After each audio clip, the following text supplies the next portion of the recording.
going right back to when I did the initial course. And the reason for that, so I'm a doctor. I had been training. I was more junior.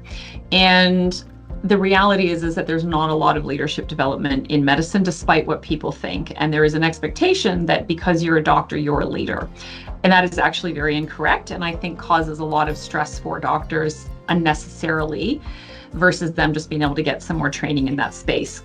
I happened to see the Women in Leadership advertised in the Australasian College of Emergency Medicine journal or magazine and thought, oh, that looks interesting.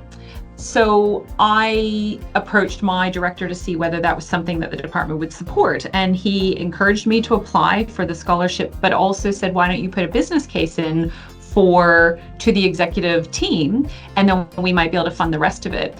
Well, I'd never done a business case. I had even no idea what it was. So I did that, and they actually funded me for the other portion of the course so I could do the whole thing, the course without paying for it. And it was a really key moment in my life to have a director believe in me to do that, support me to do it, and to start down the path of how do you do business cases and what does that actually mean? That course, when I did it, the beginning one, was just so fundamental and transitional for me, or transformational in many respects, about understanding the leader, what type of leader I am, tips and tricks and all sorts of things. And it was just so wonderful for me. I met a person on the course who's actually become one of my closest friends.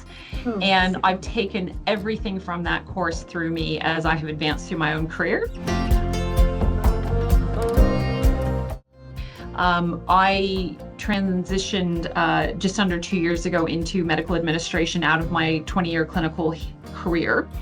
And at the time, or just before that, I had thought maybe I'll do some more leadership. And I looked around, and actually the second leadership course in the WLA series actually offered the most, made the most sense to me. So I did that one.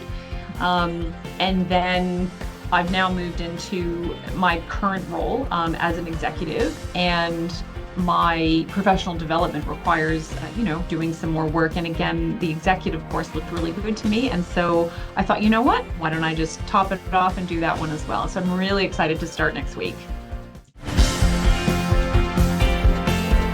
I'm in a really great place, and a lot of that was because I took that first step with Women in Leadership, and I'm very, very clear about that when I talk to people about my journey.